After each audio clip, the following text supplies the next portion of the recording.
On this episode of Kathy's Curations, we're going to take some metal of various types, sizes, degrees of rusty crustiness, and we're going to make them over into beautiful cottage style decor. And check out this big one. Now this, if you remember, I got for $8 at the Goodwill. And the reason why, I think, is because, as you can see, the bottom's a little rusty and oxidized, but that's okay. We love that. And maybe it has a little dent or two, but stick with us and see what we turn these little beauties into on Kathy's Curations.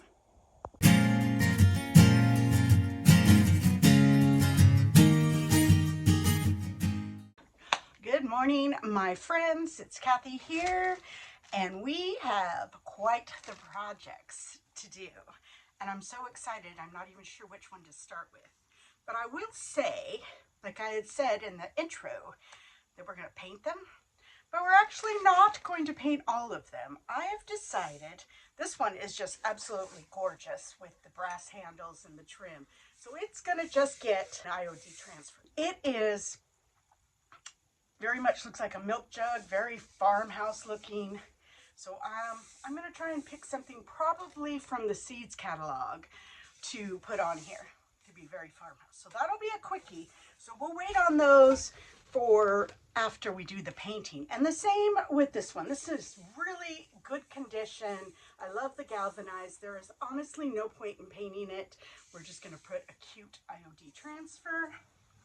And then I decided the same on this guy. I'm going to give him a better cleaning though. I haven't really given him a proper cleaning. And one of the things, let's see if I can find it. Oh yes, my very used. But these wonderful magic erasers are so great for just kind of giving it a nice shiny surface. So I'll be doing that as well. And I wanted to just talk briefly about, I was going to be doing a weekly live, and what I discovered is I can only do it with the camera going vertical, and I don't like that. I want you guys to be able to really see what I'm doing. I do need to purchase some software to make that possible, and then once I can do that, then I can also stream live on Facebook at the same time. So watch for that coming. But in the meantime, I'm just going to go ahead and do just a regular edited video, just kind of showing you what I'm doing and my creativity, and hopefully it will inspire you as well. So the color of the day, we are only going to be using one color, and I bet you can guess what it is. The best color is this cottage color in the white linen, and it's just a really nice creamy color, nothing too heavy. So like I said, we're going to be painting these two, and even though they both have great coloring on them, they also have a lot of it's probably hard to see, but chipping, and not chipping, but staining and just weirdness. So we're going to go ahead and get those painted white. And then this guy, I'm also going to paint white just to cover this up.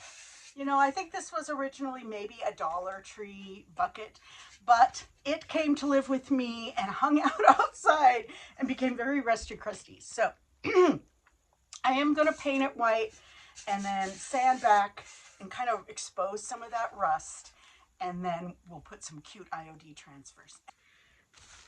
And then this old sifter. Now, this is the biggest sifter I have ever seen. It's most likely commercial, but I just love the look of it. But I am going to paint it all the white. I'm going to leave the handles the silver, and then again, we'll put some pretty IOD. And I might just do it around here.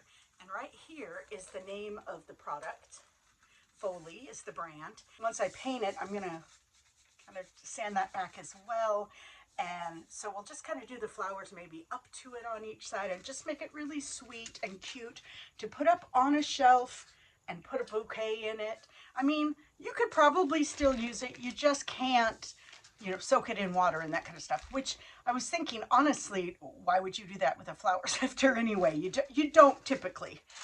Because they have just the dry ingredients, typically flour, and then you'd add in baking powder and soda. So you could technically still use it if you wanted to, but what I do here is decor. All right, and we're just going to take the little dry eraser and just kind of give everybody just a little wipe down. This, you know, this has just enough abrasion to kind of take off any dirt and a little bit of extra rust, and just a thin layer without really doing much. And I'm going to leave the inside just how it is. So that's going to be really cute. And let's see. And it's funny because when you use this, you can just see how dirty they were. And these are all things that I have, let's see, thrifted, picked up on the side of the road, found at the Goodwill bins. These are all things I've had for a little bit.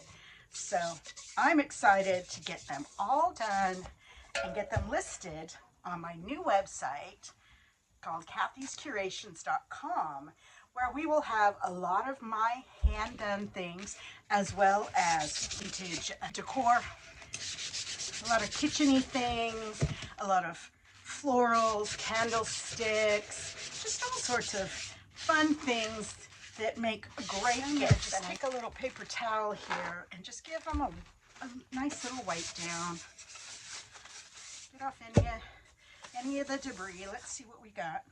Oh, not bad. Not bad. But it is a lot smoother, so it's going to take the paint a little better, because metal is definitely a shiny surface. This guy's got a little bit of texture on him, and I really like that. And then this guy, yeah, he's good to go too. Now I'm going to start painting upside down. And I like doing that so that I can make sure I don't miss anything, even though we are going to be doing some slight distressing on all of them. So I got my paint, and I've been using this. I used that last week on some crafts.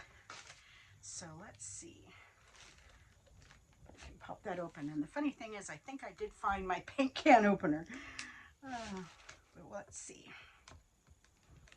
Pop that open. There we go. Now this is the Cottage Colors that has the built-in sealer, which will sink to the bottom. So every time, even if you just used it, just go ahead and give it a really good stir. If your lid is on tight, which this one actually ended up being, but I wasn't sure, so I didn't want to shake it and get it all over. But if it's a brand new one, shake it, put it upside down, those kind of things, and then just give it the best stir that you can. And that is looking really good, because you want it to have a nice thick consistency. You don't want it runny. If it's runny, that means your sealer is still on the bottom. Now, I'm running out of paintbrushes, so that'll be the next thing I'll be picking up at the store. But for today, this is funny. Let's see. Can I fit it in there? Yes. I'm going to go ahead, and honestly, you should do this, especially with the clay-based chalk paint, because it's natural.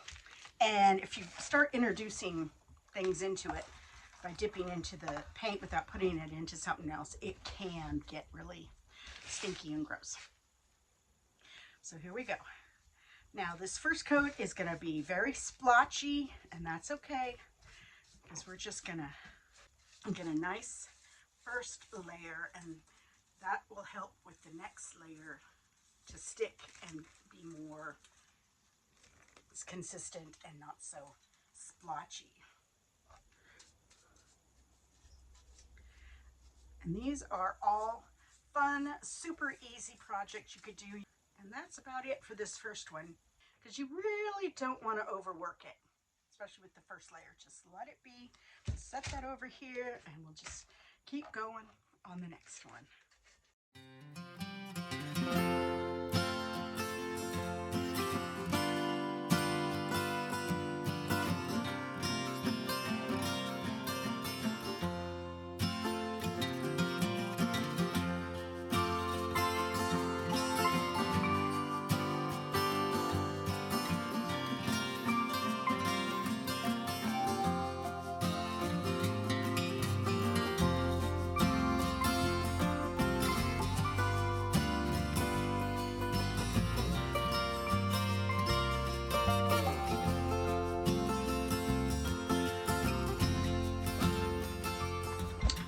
Oh, right. I hope I didn't rip anybody off from watching painting or paint drying. But we're moving on. So I already got a second coat on these three. And basically what I did was I just took a 220, just did a little gentle sanding around just to kind of knock down any high points. And even though I want to add texture, especially to this little green one, the way you do that, there's a couple ways. So I painted this upside down, and as it was drying, you can see here, I noticed drips. So wherever there was a drip, I just rubbed it with my finger, and it kind of took off the paint almost down to the layer, the original. And then the other thing you can do, so on this one, I painted it up and down. So to add some texture coming back in, I'm going to go side to side. Now, if I was using milk paint, which frankly I'd still have to put a layer of this type of paint first, or chalk paint, because it needs a more sticky. I've tried to paint metal just with chalk paint and it was a disaster. It all just flaked off. So if you're wanting to use chalk paint, put down a layer first.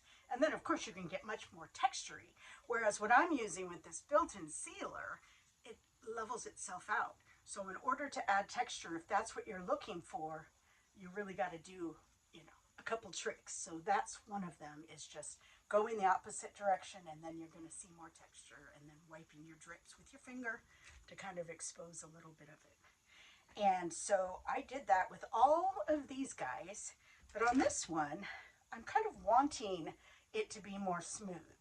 So I don't want to overwork it. I want it to self-level and look like it was just an old painted one that over use has some of the stuff has faded off, right? And I did get a little bit of paint here and there on the handle, which I'm not painting. The best thing you can do, if you can get it off immediately with a little wet cloth, that's the best. If not, you have to wait, when you wait till it's all done and set and everything, which is what I'm going to do here. I've wiped a little bit, is then come back.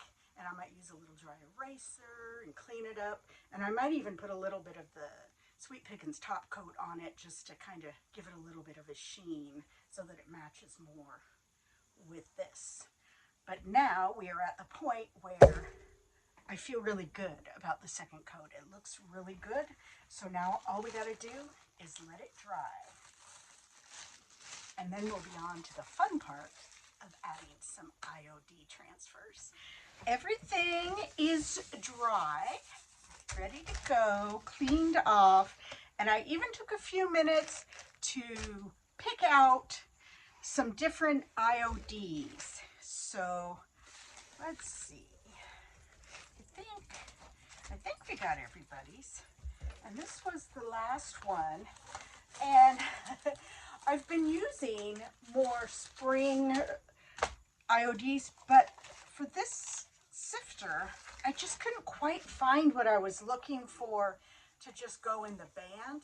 So I actually went and picked out our winter botanist one, so more of a holiday-esque, and found these, which are really pretty. And I think that'll do what I wanted to do with a little wraparound on each side or around. Let's see, I'm gonna have to figure that one out, but I think it'll work. So we've got all our pretty things out, and I'm just gonna spend a few minutes doing the transfers. So let's do a couple just to kind of see how they look. So here's what was the green little bucket, and I'm gonna go ahead, see also on these winter botanists they have butterflies and things, so I might be adding some of those. But I'm just going to take a second. Now this was the one I tried to really put a lot of texture on. So I'm just going to come back with my 220 sandpaper and just do a little light sanding. Now, when you're using these cottage colors, man, they are durable. Once that dries, it's on there. So it takes a little bit more elbow grease to get them kind of distressed, which is nice too, because then you know it's going to hold the color on there. And again, we're almost the absence of color today, right? With everything being white or silver. But I just want to do a nice smooth, just a little bit off, nothing crazy. And then I'm going to actually utilize this little piece here to just kind of hold it in place. And I decided to go with this beautiful apple blossom. And this is from the Lover of Flowers. So I'm just going to lay it on there kind of at an angle so that the tips each touch. Just kind of stick it on there. See that? Just like that. And I've made sure that my seam is in the back, so that this is more in the front. Okay, so I got my stick. And like I said, I'm just going to kind of use that sandpaper, just kind of hold it in place. And just start in at one end and just work it through. This is my favorite part of any crafting, although I do love to paint sometimes, especially like a piece of furniture or something that just kind of takes a few days, some creativity, and then you can just really enjoy. Let's see how we're doing. All right, little piece of, it's not quite coming off. That's the other thing that's so fun with these is that they kind of get a little bit lighter, so you can kind of tell when they start to stick. And then you can pull it up, and if something doesn't stick, you can just put it back down. There's a little piece of something here that I'm going to try, but if it doesn't want to stick, yeah, I don't know what that is, but I think it'll be okay. It's just kind of a little weird thing hanging off. Nothing major.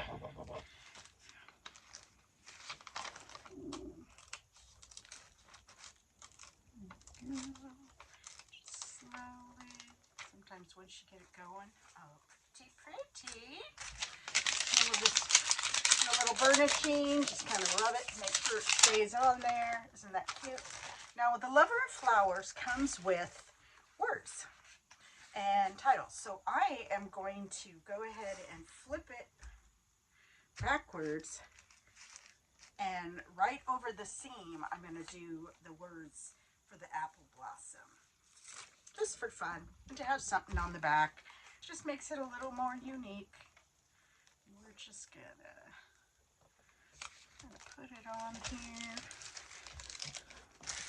Words can be tricky because they're so tiny that you really gotta rub and take your time so that you don't miss anything. But the other thing, actually, it's kind of okay if it does, because we're trying to go for something, instead of it looking like a brand new thing, where you want it to look vintage. So that's the whole purpose of giving some texture, sanding it, to try and take off some of the, make it look like it's just an old bucket that's been around.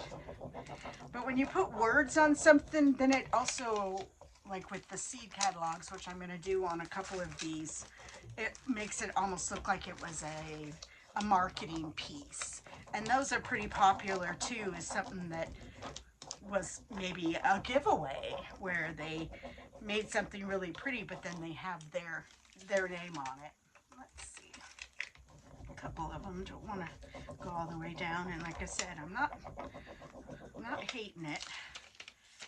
We'll just keep going. Yep. It's funny. So right over where the seam is, of course, it's struggling a little. And again, that's okay, because that just means that it maybe was put on there and just didn't get where the seam was. And that's also the same with it having some texture, is that it's a little harder to stick down. Let's see what we got. All right, that looks pretty darn good. So, oops, can you see that? So it just talks about the apple blossoms. Now I am also going to clean out on the inside of this one.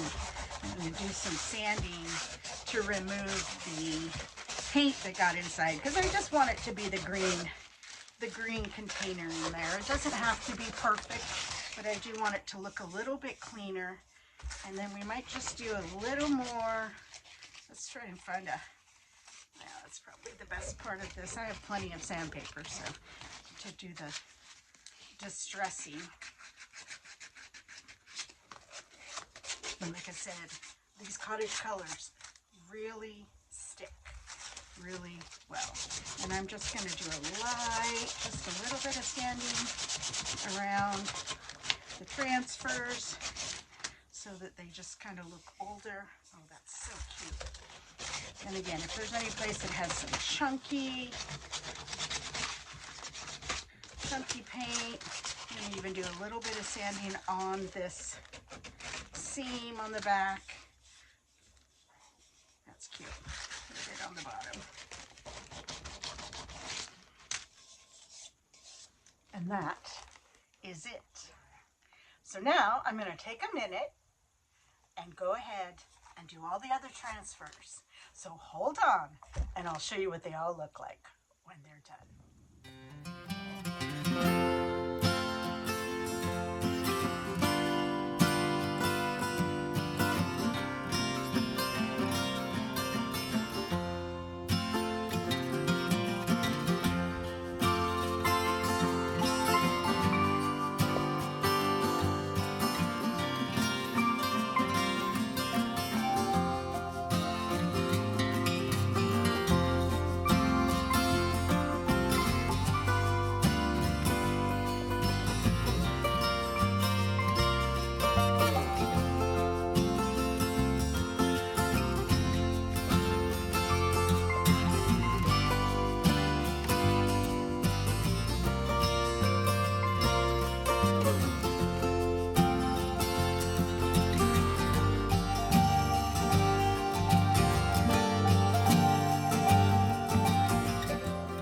Keep looking up. Know you've been a good friend, and that's in the thick and thin.